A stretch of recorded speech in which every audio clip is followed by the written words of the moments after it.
Oke, selamat malam. Salam sepak bola, salam Serie A, dan Forza Inter.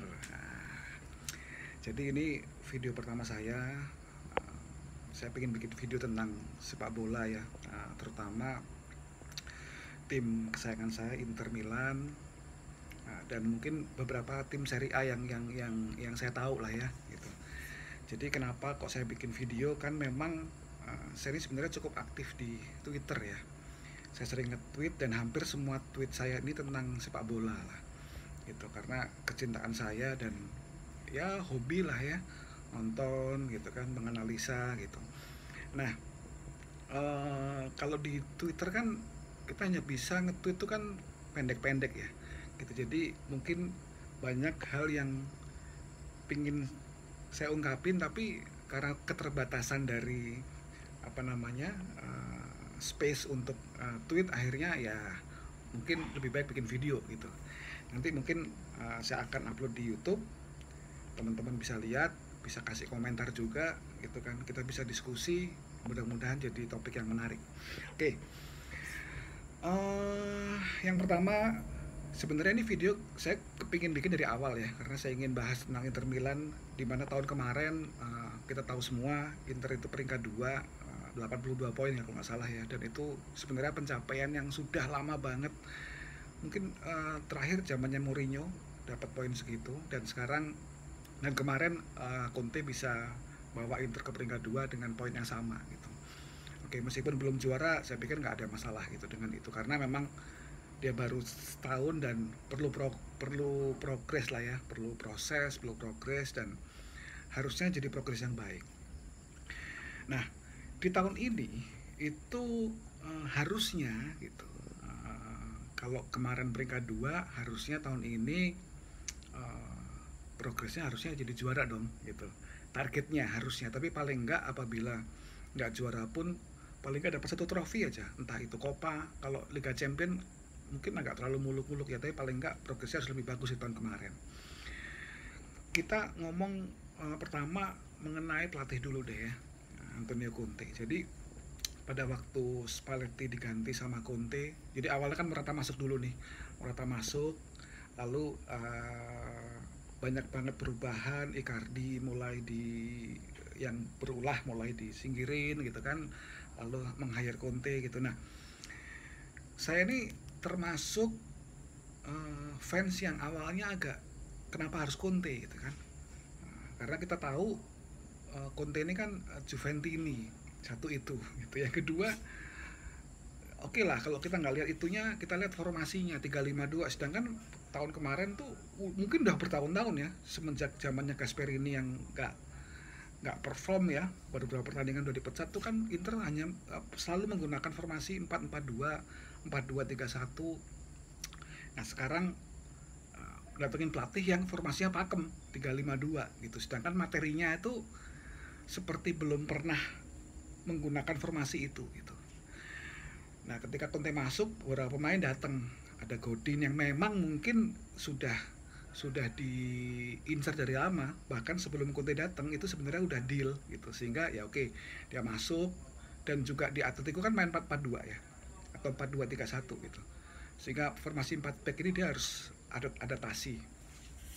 Lalu datang ada Barella, Sensi, terus beli Biragi, depan ada Lukaku, Lautaro yang tahun kemarin sedikit bermain, tahun 2018 sedikit bermain, 2019 kemarin banyak banget bermain, dan hampir bisa dibilang itu berubahnya sangat signifikan gitu ya.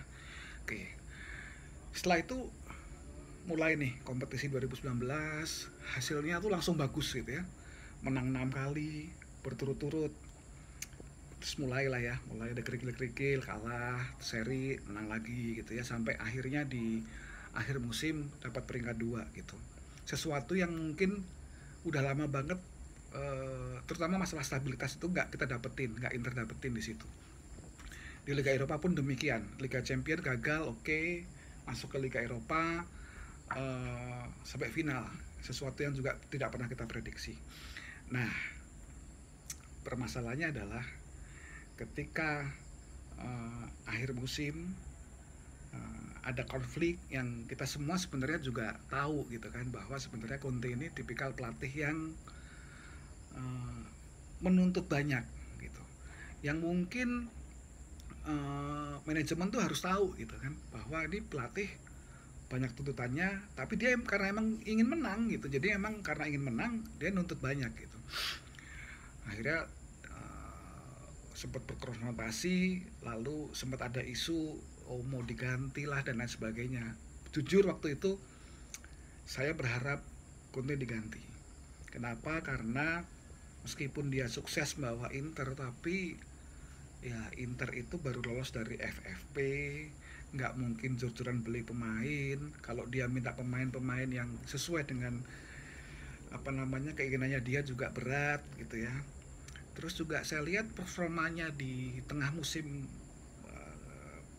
jadi kan tengah musim pertama bagus. Nah, tengah musim yang terakhir nih yang kurang bagus lah gitu ya, sehingga poinnya banyak yang hilang gitu. Nah, tapi terlepas dari semua itu ternyata dipertahanin nih gitu, dipertahanin, lalu ada kesepakatan gitu. Inter gak bisa jor-joran tak musim ini, hanya bisa beli, karena waktu itu udah beli Hakimi ya di sisi kanan, jadi dia udah nggak bisa invest banyak-banyak, sehingga terus ngambilin beberapa pemain yang notabene harganya murah. Ya would you expect gitu kan, harganya murah pasti kualitasnya juga nggak terlalu bagus juga gitu. Nah, akhirnya datengin Kolarov ya. Kita udah tahu Kolarov itu udah tua, dan dia ini kan sebenarnya back sayap gitu kan, di plotting untuk menjadi back tengah kiri, sisi kiri gitu. Lalu datengin Vidal. Ini sebenarnya beruntung banget Inter tuh bisa dapat Vidal, karena secara kemampuan, secara pengalaman dia udah sangat matang, meskipun sudah usia berumur, paling enggak masih bisa dipakai 2-3 tahun lah ya gitu. Dan di tengah musim kemarin itu sebenarnya kan Inter datengin Eriksen ya, nggak gratis, harus beli 20 juta meskipun kontrak udah hampir habis, tapi ternyata nggak perform gitu kan. Nah, nanti kita bahas ya mengenai performanya Eriksen ini gitu. Lalu ada Hakimi masuk, hampir semua pemain dipertahanin, nggak ada yang dijual kecuali Godin yang tidak sesuai ekspektasi ternyata gitu kan. Nah terus mulai nih gitu, mulai pertandingan uji coba, lalu masuk ke Serie A gitu. Jadi gini, oke, saya nggak kepingin ngomong 4 pertandingan, meskipun nanti mungkin kita bahas sedikit ya beberapa game Inter yang sudah dijalani lah gitu. Jadi formasi 352 ini memang formasi yang butuh banyak tenaga gitu, karena kedua sayapnya ini kan memang harus naik turun nih gitu. Dan coveragenya itu memang lini tengah itu harus benar-benar bisa cover di area yang lebih luas gitu. Karena ketika nyerang gitu, ketika kita nyerang, ketika Inter nyerang nih di sisi kanan misalnya, itu kirinya kan jauh banget tuh gantungnya. Kalau kita lihat misalnya bola ada di Hakimi, bola ada di apa namanya Barella yang suka main di kanan tapi tengah gitu, itu Young itu kan jauh banget gitu di sisi yang sana gitu. Nah, dibutuhkan satu presisi, kedua ketepatan, dan ketiga speed, yang keempat jelas fisik. Itu jelas gitu, karena ketika transisi defense gitu, itu pasti bisa dibilang pasti akan ada bolongnya. Apalagi Inter itu punya dua striker yang relatifly dia nggak bantu di defense gitu. Jadi tengahnya itu harus benar-benar memang pekerja keras. Itu kenapa Eriksen itu menjadi kurang berguna mungkin ya gitu ya. Tapi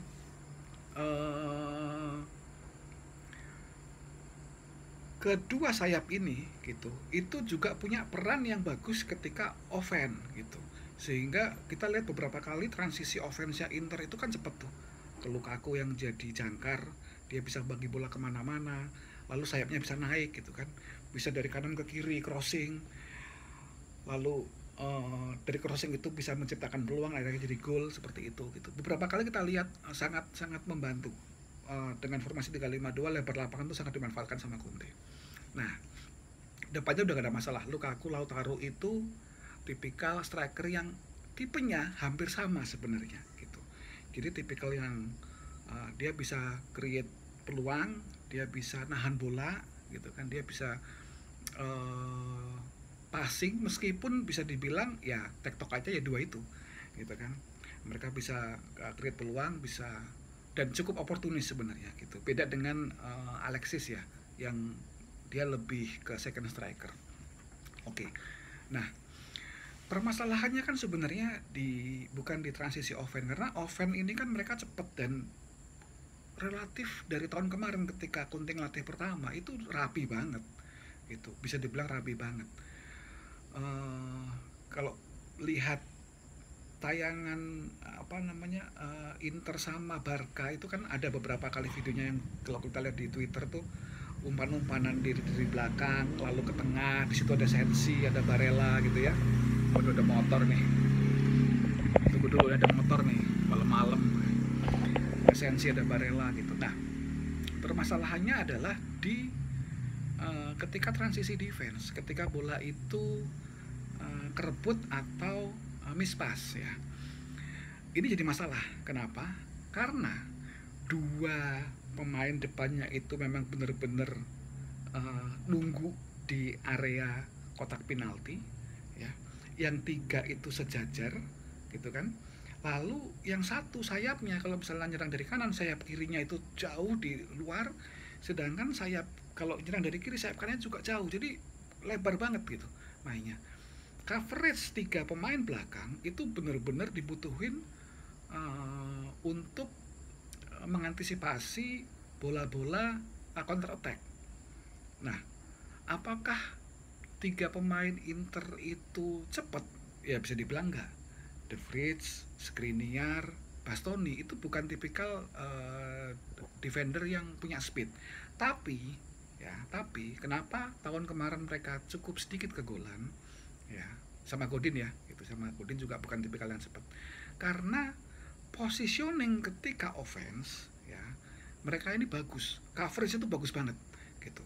Dan jangan lupa di posisi kanan maupun kiri, Inter tuh kadang-kadang naruh dua pemain yang memang tipikalnya bertahan.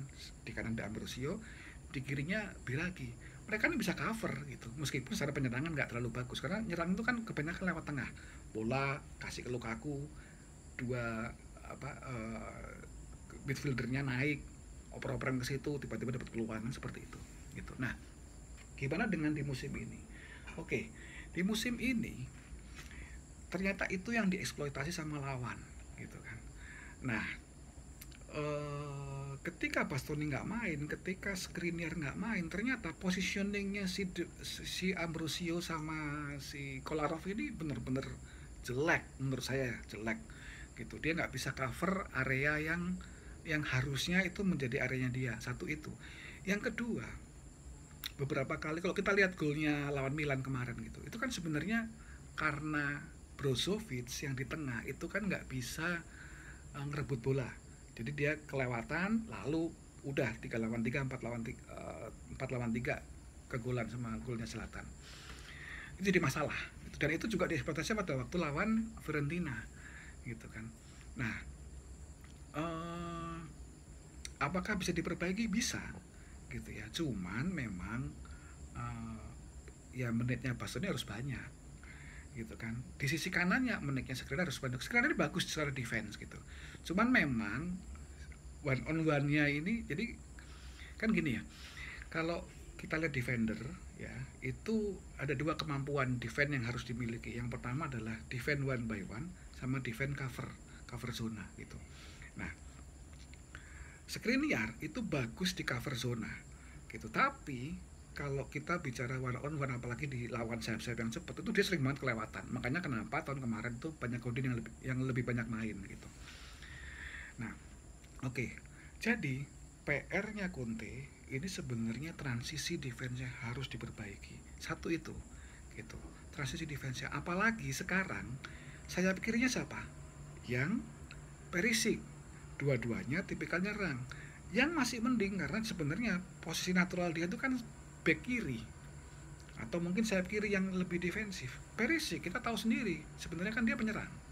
Sayap kiri yang dipaksakan menjadi left wing back gitu ya, atau back sayap kiri gitu. Apakah Perisic jelek? Enggak. bagus pemain ini. Tapi apakah pas dengan formasi ini? Menurut saya ketika offense oke, ketika defense parah. Kenapa parah? Perisic bantu ketika di apa namanya diserang Inter tuh dia bantu, dia turun gitu. Cuman permasalahannya satu positioningnya selalu nggak pas, yang kedua ini orang kalau defense man-on-man juga nggak bisa sebenarnya gitu. Berapa kali dia kelewatan, berapa kali timingnya nggak pas gitu. Itu masalah gitu. Nah, kalau tahu Perisic yang bermasalah seperti itu di cover sama Kolarov yang memang nggak punya speed, ya selesai Pak gitu. Nah makanya waktu lawan Lazio yang relatively itu kebobolan paling sedikit meskipun baru kebobolan 1 gol ya. Karena kan kalau lawan Fiorentina 3 gol, lawan Milan kemarin 2 gol. Ya 1 gol lawan Lazio, dan itu siapa yang dipasang? Gagliardini. Kenapa Gagliardini? Karena dia bisa cover areanya Perisic. Dia bantu defense di situ. Secara offense jelek Gagliardini, bisa dibilang ini pemain tengah yang paling mediocre secara skill ya, secara offense gitu. Tapi secara defense ya, dan dia punya kemampuan untuk rebut bola itu ya bisa dipakai lah gitu ya. Meskipun ya nggak bantu sama sekali di offense sebenarnya kalau menurut saya gitu. Oke. Jadi itu PR yang harus segera dicarikan solusinya, kalau enggak berat lah kalau lawan Juventus ya. Saya tetap melihat Juventus ini calon juara lah gitu kan, dan Napoli mungkin ya. Oke. Yang kedua, PR-nya Inter itu adalah memanfaatkan peluang di depan gawang. Beberapa kali kita lihat peluangnya banyak banget, Lukaku, Lautaro itu banyak banget gitu. Dan mungkin nggak cuma peluang, tapi meng-create serangan gitu ya. Beberapa kali sayapnya udah masuk, Perisic masuk sama si sama si Lautaro ditendang langsung gitu-gitu. Jadi saya nggak ngomong end passing ya, tapi lebih kepada meng-create serangan tuh akan harus lebih sabar gitu kan. Gimana, apalagi kita tahu Italia ini kan sangat taktikal lawannya gitu. Oke. Jadi kalau misalnya itu juga nggak diperbaiki, kamu boleh kegolan 2, kegolan 3, tapi ya kan harus ngegolin lebih banyak agar menang kan, seperti itu gitu. Jadi menurut saya PR yang paling krusial itu di dua itu.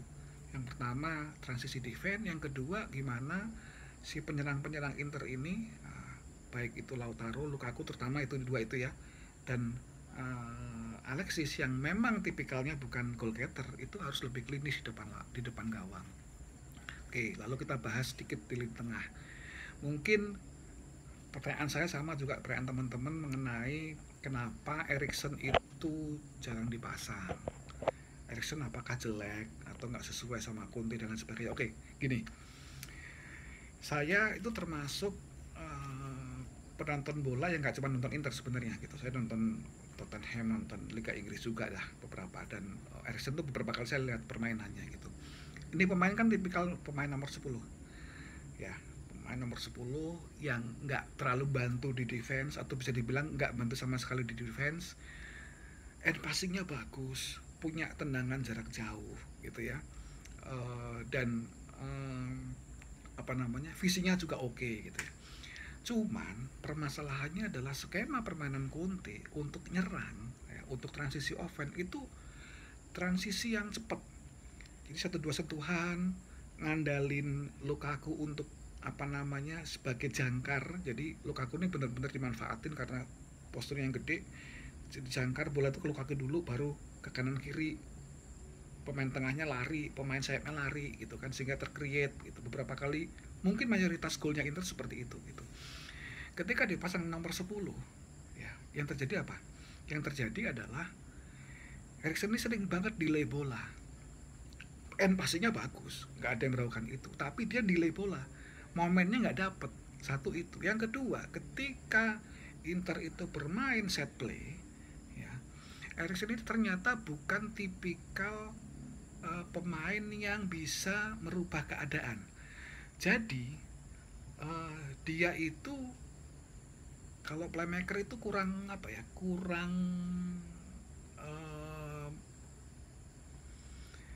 bisa ngatur gitu. Jadi dia sering banget di posisi yang enak minta bola, tapi dia nggak lakuin itu gitu. Dia nggak laku. Jadi kurang greget lah mungkin ya, kalau orang kita ngomongnya kurang greget gitu. Beberapa kali passingnya bagus tapi ya tidak menentukan gitu kan, tidak create peluang. Dan yang paling kelihatan banget itu adalah syutingnya itu parah gitu. Kita belum lihat Erikson seperti yang di Tottenham yang syuting jarak jauhnya itu bagus banget, syutingnya masih parah gitu. Jadi senjatanya dia ini bisa dibilang nggak maksimal gitu ya, passingnya nggak terlalu kepake, speednya sebenarnya lumayan, tapi positioningnya juga masih salah karena juga kemarin juga baru gabung di tengah-tengah musim gitu ya. Lalu yang terakhir nih gitu, Erikson tuh nggak bantu sama sekali di defense. Coba lihat Erikson ketika defense dia tuh tidak pernah merebut bola, dia hanya positioning, berada di antara lawan yang punya bola dan lawan yang akan dipassing. Mungkin lawannya nggak akan passing ke situ, tapi ketika lawan passing situ nggak dapat juga bolanya sebenarnya gitu. Jadi agak sia-sia sih sebenarnya gitu. Nah,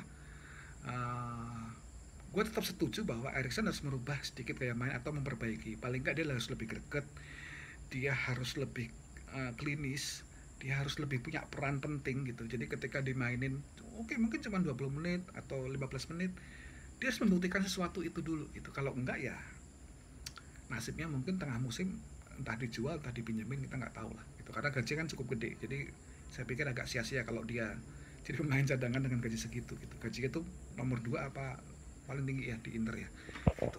Oke, jadi itu sedikit tentang Erikson gitu. Jadi menurut saya apakah Conte harus menyesuaikan gaya Erikson? Ya enggak, karena Conte pakemnya udah itu, Erikson harus menyesuaikan gitu. Mungkin kalau ganti pelatih ya kita bisa beda lagi lah gitu. Oke, lalu sedikit game 4 game ya, Inter lawan Fiorentina, lawan Benevento ya kalau nggak salah kemarin ya. Terus habis itu lawan Lazio sama lawan Milan ya. Oke, yang lawan Fiorentina kita tahu menit terakhir akhirnya menang gitu kan, setelah Alexis masuk dan dia yang menjadi penentu gitu ya. Tapi ya itu tadi PR-nya, defense-nya jelek, posisinya parah gitu ya. Oke, lawan Milan dikit nih biar teman-teman apa namanya mungkin punya pendapat yang berbeda, tapi kalau pendapat saya nih gitu ya, harusnya nggak layak kalah, harusnya gitu, karena praktis setelah Milan leading 2-0 gitu, Inter tuh menguasai, mainnya bagus, bikin banyak peluang, tapi memang nggak klinis gitu. Nah, sepak bola ini kan nggak bisa dibilang lu kalau nyerang terus pasti akan ngegulin, kan nggak kayak gitu kan. Nah, Milan ini bisa dibilang kemarin waktu lawan Inter tuh bagus mainnya gitu, terutama di defense sangat bantu Romagnoli, Kjaer, terus apa namanya Musacchio ya, di tengah juga Kessie sama Minacer itu bagus banget covernya gitu ya. Secara permainan so-so lah ya gitu, belum bisa dibilang tim juara atau tim bagus ya, nggak mediocre, di atas mediocre, tapi bukan berarti tim bagus gitu ya. Tapi secara defense mereka sangat solid gitu. Jadi ini mungkin jadi apa namanya, jadi keuntungannya Milan untuk ngadepin game-game berikutnya lah. Saya prediksi Milan kalau besok lawan Roma menang tuh harusnya Liga Champions bisa masuk. Tinggal kita lihat konsistensi seperti apa. Nah, ketika lawan Milan itu Perisic, Hakimi nggak ada masalah. Cuma kan kita kan dari kanan terus ya, beberapa kali Theo dilewatin gitu kan. Golnya dari Perisic iya, gitu. Golnya dari Perisic, cuman Perisic ini sama sekali nggak bantu di defense, itu kelihatan banget. Seperti yang tadi saya omongin gitu kan.